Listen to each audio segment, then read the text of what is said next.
I saw healthcare workers hit the streets, and it is unbelievable to see, your colleagues get out there, white coats, Black Lives Matters.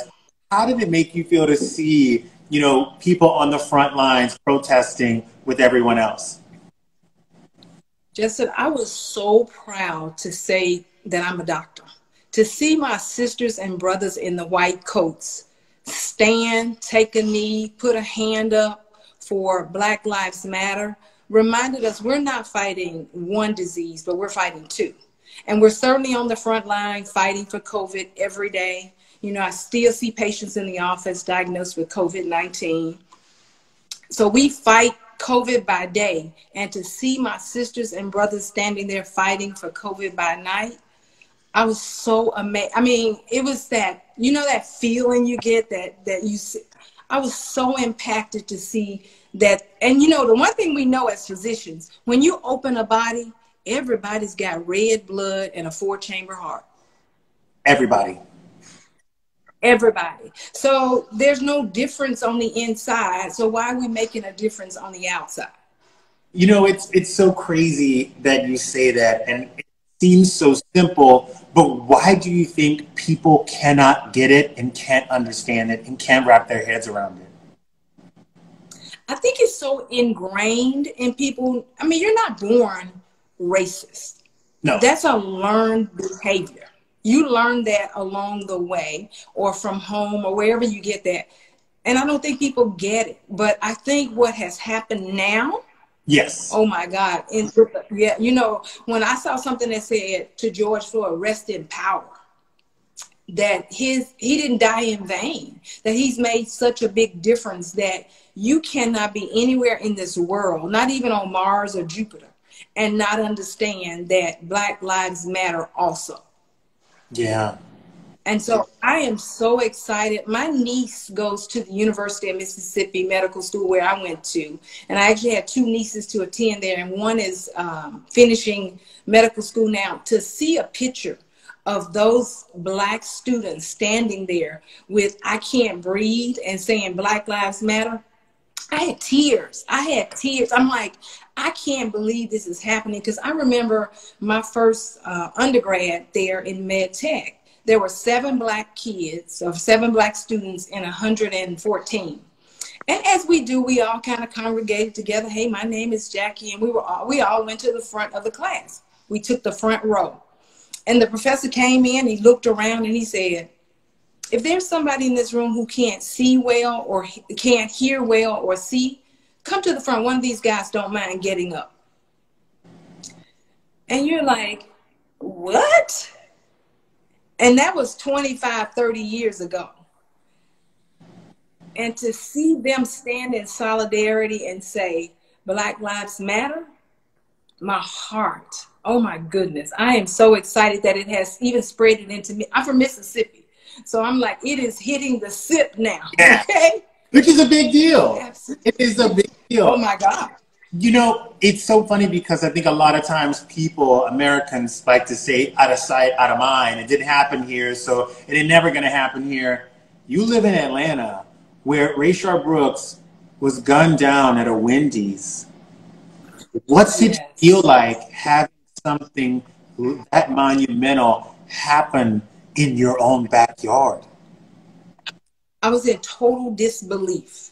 I could not believe this was happening again, especially right here in Atlanta, where we've done so much protesting to say, okay, Black Lives Matter also. To see that happen and to think, in medicine, we always think there's no one way to do it. Yes. There are multiple ways to do it. And to see that happen, like, okay, could we have done this? And I don't know how police are trained. Yeah. But in medicine, we're trained, if we're thrown a curve, you got to be ready to go over here. You got to save a patient, We don't have one way to save a patient.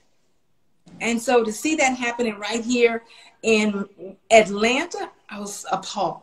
Because, everybody says, safe for Black people. There's Black people in Atlanta. There's Black governors. There's Black mayors. Like, Atlanta's the Black people. It was shocking to see this happen in Atlanta. Total disbelief, total disbelief. And I don't know whether police do it, but we would get together and we have M&M rounds and we talk about how you could do something better, how you could do something different, Ooh. Especially if there's a life lost. And so that I'm thinking, we just watched George Floyd die. And I thought every police department in this world would say, there's a better way to do it. Do it this way, but save a life. Yes. Yeah. And I just somebody put in the comments, if you're not shocked, you're not woke. I agree with that. Because if this does not shock you, if this does not make you stand up or the hairs behind your neck stand at attention, there is something wrong. Absolutely. And there's a lot wrong. We know that now.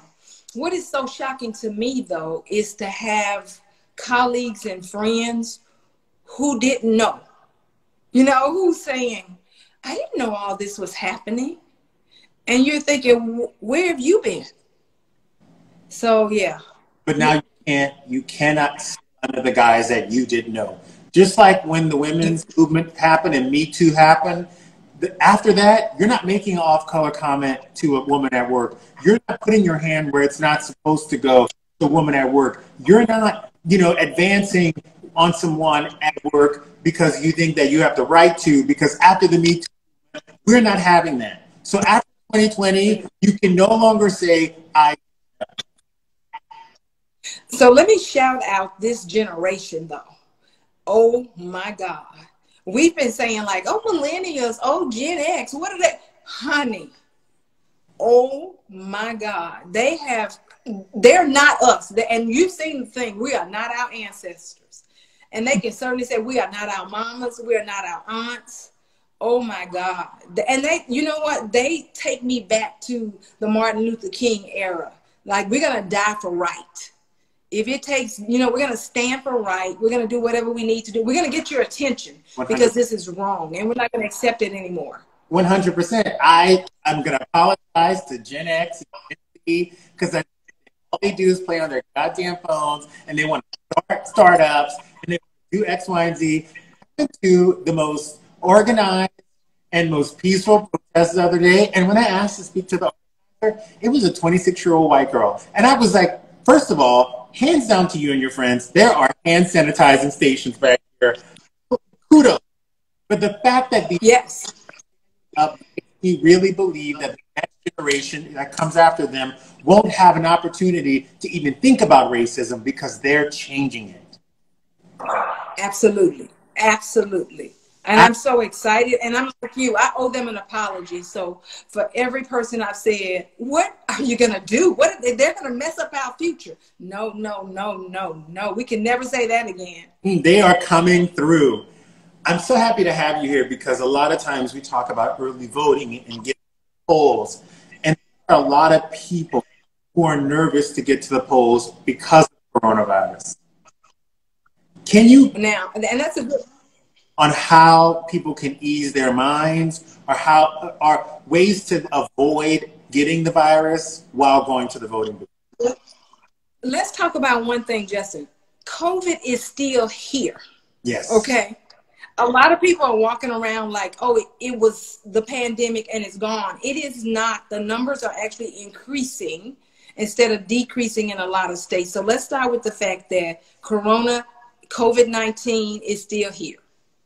And to vote, I'm encouraging, you need to ignite the change we need to see with your votes. So don't let anything scare you about voting. Do what we're doing. Wear your mask.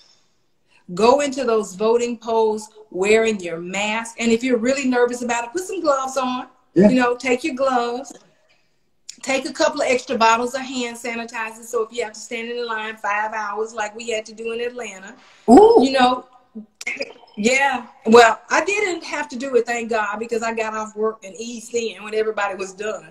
But there were people here who stood in line all day long. If it takes standing in line all day, do that. But social distancing, and they had it paced off 6 feet apart.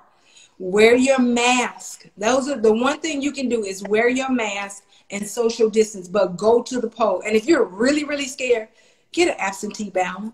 Amen. But go vote. There's no reason.